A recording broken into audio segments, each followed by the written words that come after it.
بسم اللہ الرحمن الرحیم۔ شروع اللہ کے نام سے جو بڑا مہربان نہایت رحم والا ہے۔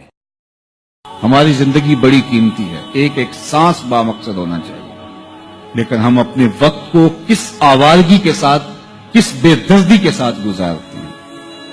حضرت امام شافعی کہتے ہیں کہ میں نے فقیروں سے دو باتیں بڑی پتے کی سنی اور انہوں نے مجھے بڑا نفع دیا۔ ایک تو یہ الوقت سیف پاتیون، وقت کاٹ دینے والی تلوار ہے، اگر وقت کو تم کاٹو گے تو ٹھیک، ورنہ وقت تمہیں کاٹ دے گا۔ دوسری بات جس نے مجھے بڑا نفع دیا وہ یہ کہ اپنے آپ کو نیکی کے کاموں میں لگا دو، ورنہ نفس تمہیں برائی کے کاموں میں مشغول کر دے گا۔ اپنے ارد گرد تانا بانا ایسا بن لو، اپنے حالات ایسے بنا لو، اپنی دوستی ایسی وضع کر لو کہ تم نیکی کے ماحول میں رہو، ورنہ شیطان برائی کے اندر مبتلا کرنے میں دیر نہیں کرے گا اور نفس تمہیں جو ہے وہ شر میں مبتلا کر دے گا۔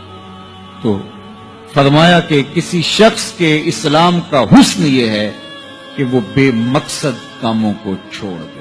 چوتھی حدیث سن لیجئے، میرے حضور نے فرمایا اتنی دیر تک کوئی شخص کامل مومن نہیں ہو سکتا جب تک اپنے مومن بھائی کے لیے وہ پسند نہ کرے جو اپنے لیے پسند کرتا ہے۔ میں اور آپ اپنے لیے جو پسند کرتے ہیں ہمیں اچھی طرح پتہ ہے، اپنے بھائیوں کے لیے، اپنے عزیزوں کے لیے، اپنے دوستوں کے لیے، اہل ایمان کے لیے بھی وہی پسند کریں۔ خیریت، عافیت، دولت، عزت، آبرو، یہ ہم پسند کرتے ہیں اپنے لیے، اور ہم یہ سب جو ہے وہ اپنے عزیزوں کے لیے، اپنے بھائیوں کے لیے بھی پسند کریں، اہل ایمان کے لیے بھی پسند کریں۔ اللہ سب کو آبرو دے، کسی کی عزت پہ حرف نہ آنے پائے، کسی کو دھوکہ نہ ہو، کسی کو فراڈ نہ ہو۔